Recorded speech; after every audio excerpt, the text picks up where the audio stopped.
The outlook for the global economy. Welcome to this Economist Corporate Network video filmed exclusively for Oracle. Today we're talking to Robin Bew, Editorial Director and Chief Economist of the Economist Intelligence Unit, about the outlook for the global economy. Is the worst over for the global economy? Certainly we think the world economy's bottomed out. You're seeing lots of stories about green shoots at the moment around the world, and I think they're genuine. The big question for us is whether this is going to persist through into next year and the year after. And I think the answer to that is that you have to wonder how robust the recovery is going to be. So we don't really think you're going to drop backwards, or at least not backwards significantly, but we are pretty cautious about the pace of recovery, and we think that a lot of companies are putting far too much weight on next year being a lot better than this year, and we think that's unlikely. Why are you worried about the recovery? I think when you look at why companies, particularly manufacturing companies, are looking brighter, it's really because they have resumed production because their warehouses are empty. Now, when the warehouse is full, the question is what happens then, and that's really contingent on whether demand has sustainably picked up.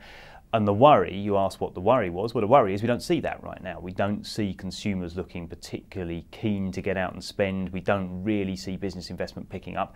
And so we're nervous that once the warehouses are full, production is going to drop away in lots of markets.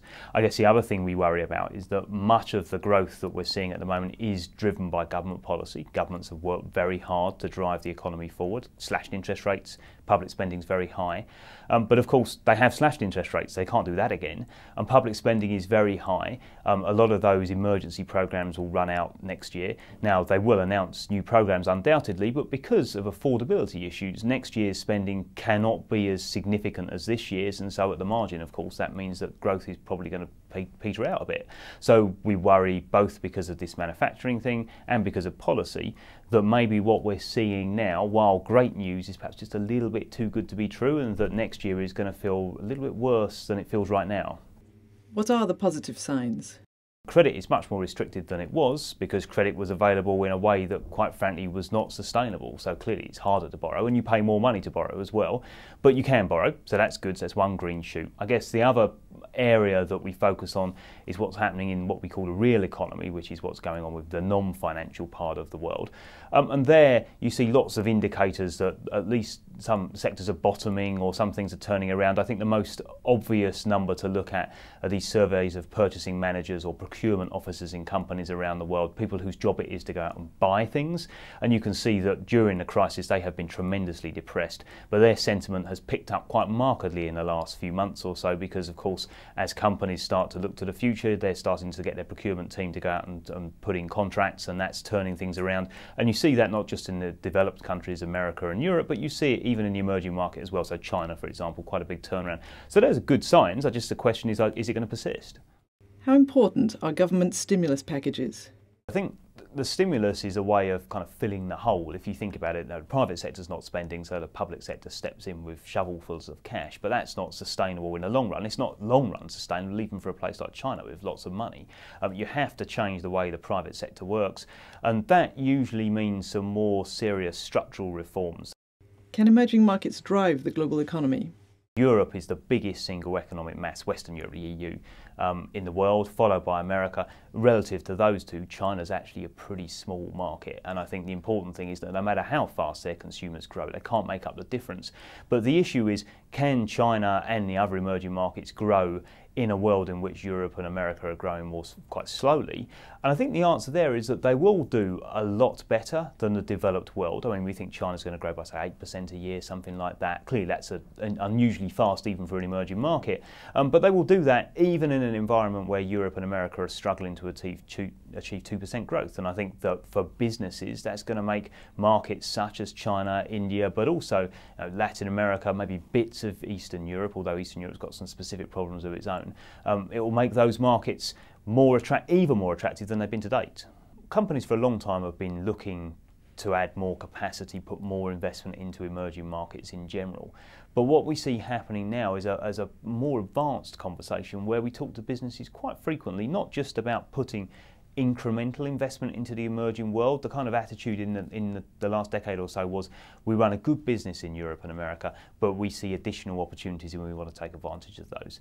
Now the conversations that we're having are often, we think we're overcommitted in Europe and America, and we may need to take out capacity in those markets to add more capacity elsewhere. And I guess one classic industry to look for that is in the automotive sector, where most automotive producers now recognise that they have way too much capacity in the rich world and potentially not enough in the developing world, and they'd like to switch.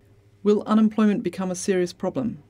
Well, I mean, unemployment's been ratcheting up over the course of the last 18 months or so, and I'm afraid it's going to continue to ratchet up right through the rest of this year and into 2010 in the rich countries and probably in a lot of the developing world as well. I think certainly in the rich world, the difficult story is not how far it's going to go up, because we kind of understand that, and in US it's moved up very quickly. In Europe, where they have perhaps a rather more rigid business environment, it's more difficult to lay people up, it's moved up more slowly. I think the issue is how quickly it's going to come down. And because of this big debt millstone that we see around individuals and businesses, we think that growth will be slow. And of course, slow growth almost certainly translates into relatively lackluster employment creation. So I think the worry is that unemployment will stop rising, but it's not going to come down very much in some of these richer countries, and that is going to cause a lot of social angst around the world. So I think that's something to watch. Are we likely to see another major financial shock? I don't think you're going to see another institution go under, because essentially governments in the rich countries certainly, and in a lot of the emerging markets as well, have made it pretty clear they won't allow that to happen. I mean, what we're actually seeing is nationalisation as a tool for preventing that. So you may see more banks needing to receive bailouts. And if that surprises people listening to this, I think the issue there is that the recession is going to continue, or at least very weak growth will continue, and a lot more businesses and a lot more individuals are going to go bankrupt over the course of the next year or so. And that means that the bad debts that banks are currently facing are going to grow over time. So despite the fact that they're trying to deal with the ones they have on their books, there are new ones rolling on all the time. So the financial sector is going to remain pretty weak. But I would be surprised if you saw another major institution go under, because I don't think governments will allow it to happen. But I think in terms of solvency, banks are being bailed out. They're being bailed out by the government, and I think the really interesting question is how many governments around the world are going to have a solvency problem going forwards. I don't think anyone's going to go bust, because the ramifications are so big that other countries will ultimately help them out, again through gritted teeth. But I think it's right to remember that this has cost a lot of money, and not all governments are solvent enough to handle that.